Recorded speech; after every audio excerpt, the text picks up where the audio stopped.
Assalamualaikum warahmatullahi wabarakatuh.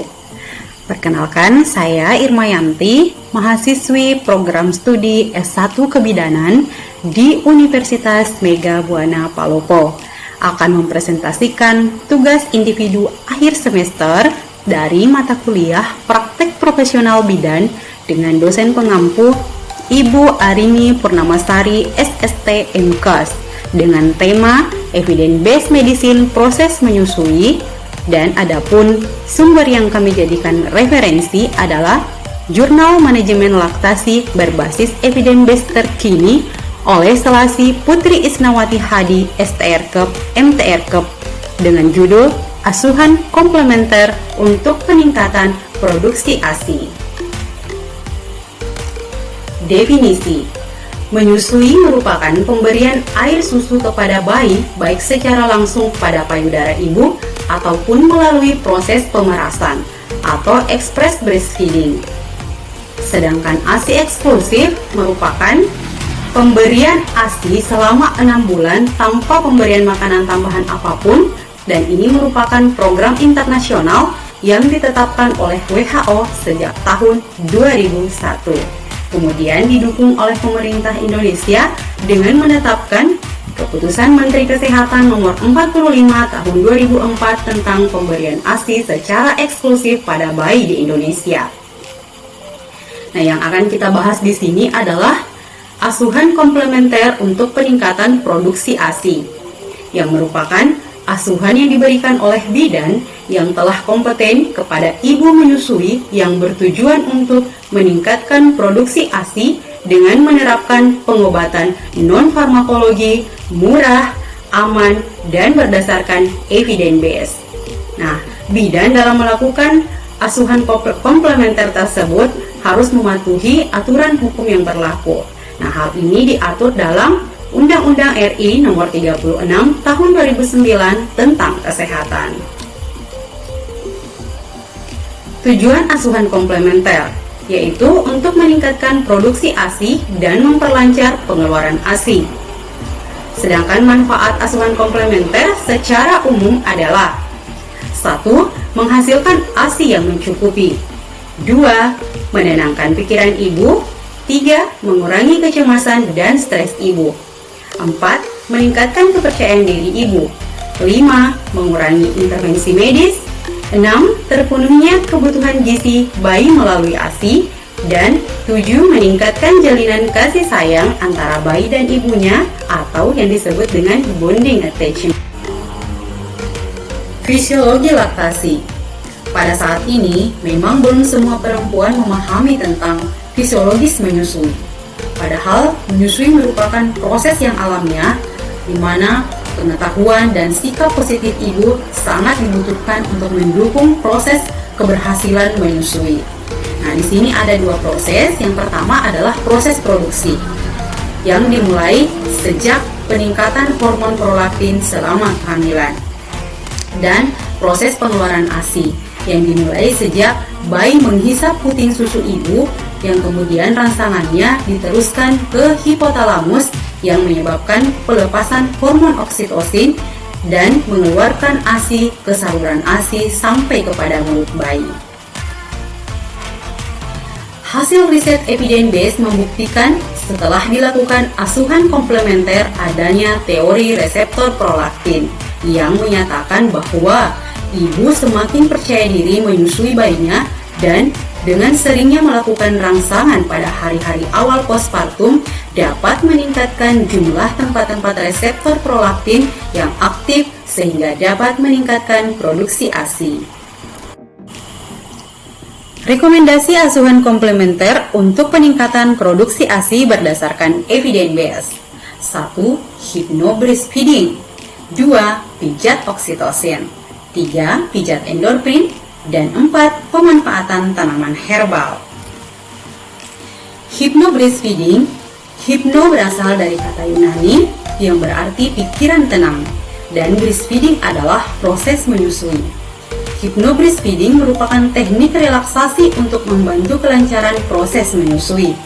Caranya memasukkan kalimat-kalimat afirmasi yang positif yang membantu proses menyusui di saat ibu dalam keadaan rileks atau sangat berkonsentrasi pada suatu hal. Definisi hipnosis sendiri adalah suatu kondisi nirsadar yang terjadi secara alami di mana seseorang mampu menghayati pikiran dan sugesti tertentu untuk mencapai perubahan psikologis, fisik, maupun spiritual yang diinginkan. Dalam teknik ini, perubahan yang diinginkan adalah segala hal yang mempermudah dan memperlancar proses menyusui. Contoh kalimat sugestinya, ASI saya keluar lancar. Saya merasa bahagia bisa menyusui. Saya bangga bisa ASI. Saya selalu merasa tenang dan rileks. Tujuan terapi ini adalah memberikan rasa nyaman, rileks, aman, damai, meningkatkan rasa percaya diri bahwa dirinya adalah ibu yang luar biasa, ibu yang mampu memberikan nutrisi terbaik bagi anaknya.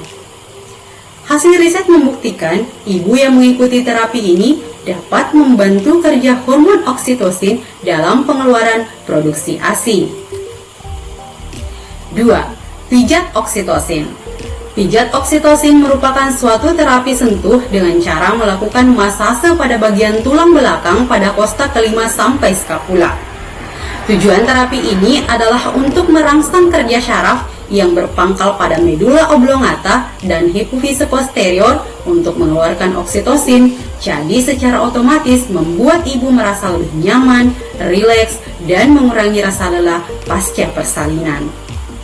Riset terbaru pada tahun 2020 membuktikan bahwa pijat oksitosin sangat signifikan untuk membantu proses laktasi di awal periode postpartum.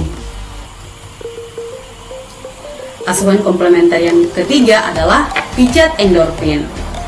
Pijat endorfin merupakan pijat punggung yang merangsang tubuh melepaskan hormon endorfin.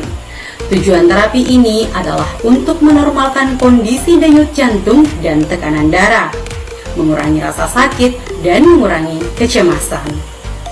Riset terbaru pada tahun 2012 membuktikan bahwa wanita yang diberikan pijatan di daerah batas leher sampai bawah skapula selama 15 menit dapat meningkatkan kadar oksitosin sehingga meredakan rasa sakit dan sugesti positif sehingga meningkatkan produksi ASI. Asuhan komplementer yang keempat adalah pemanfaatan tanaman herbal.